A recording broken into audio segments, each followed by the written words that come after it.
ಬ್ರಾಂಚಲ್ಲಿ ಎಷ್ಟೇ ಹುಡುಗಿರಿದ್ರು girl friend ಇಲ್ದೇ ಇರೋರು ಇದ್ದೇ ಇರ್ತಾರೆ.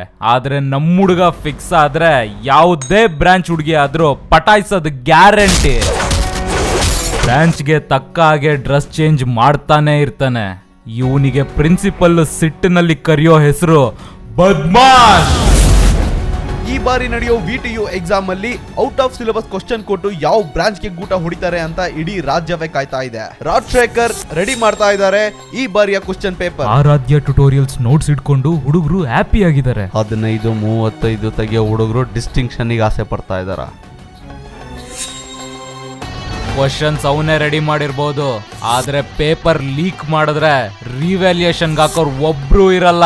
ರಿವ್ಯಾಲ್ಯೂಯೇಷನ್ ಫೀ 500, 600 ಅಲ್ಲ 1000, 2000 ಇಡಬೇಕು. ರಿವ್ಯಾಲ್ಯೂಯೇಷನ್ ಫೀ ಎಷ್ಟೇ ಇಟ್ರು ಮನೇಲಿ ಕಾಸಿಸ್ಕೊಂಡ್ ಪಾರ್ಟಿ ಮಾಡೋದ್ ನಾವೇ. ಔಟ್ ಆಫ್ ಸಿಲೆಬಸ್ ಹಾಕ್ಬೇಕು, ಬೇರೆ ಬ್ರಾಂಚ್ ಕ್ವಶನ್ಸ್ ನ ಮಿಕ್ಸ್ ಮಾಡಬೇಕು.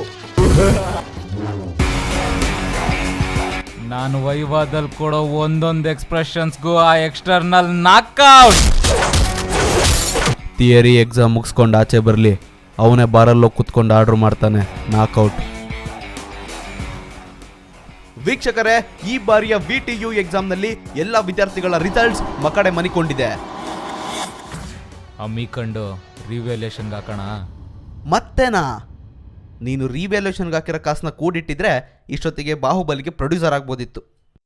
Tell me about yourself. ನಾನು ರಾಮ ಸರ್.